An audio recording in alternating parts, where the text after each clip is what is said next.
Hi అండి, welcome to messy but delicious. ఈరోజు ఈ వీడియోలో ఫ్రూట్ కస్టర్డ్ని ఏ విధంగా తయారు చేసుకోవాలో చూపించబోతున్నాను. ఇందుకోసం స్టవ్ మీద ప్యాన్ పెట్టుకొని అందులోకి 250 ml వరకు పాలని యాడ్ చేసుకోండి.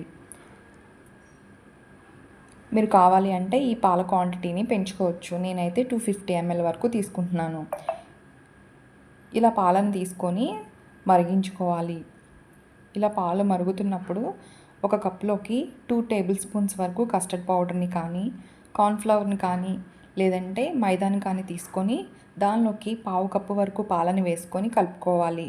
ఉండలేమీ లేకుండా మొత్తం మిక్స్ అయ్యేలాగా కలుపుకోవాలి. ఇలా కలుపుకొని పక్కన పెట్టుకొని ఉంచుకోండి.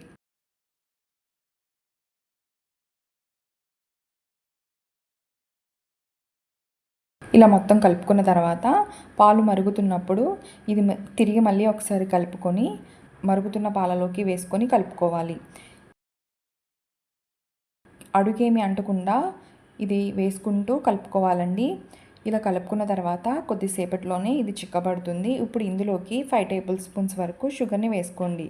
మీరు కావాలి అంటే షుగర్ని ఎక్కువైనా వేసుకోవచ్చు. మీ స్వీట్నెస్కి తగినట్లుగా ఈ షుగర్ని వేసుకొని షుగర్ బాగా కరిగిన తర్వాత స్టవ్ ఆఫ్ చేసి దీన్ని చల్లారనివ్వండి. ఇలా చల్లారిన తర్వాత మీరు కావాలి అంటే ఇది గ్రైండ్ చేసుకోవచ్చు. నేనైతే గ్రైండ్ చేసుకోవట్లేదు, డైరెక్ట్గా ఒక గిన్నెలోకి వేసుకొని ఫ్రిడ్జ్లో పెట్టుకుంటున్నాను.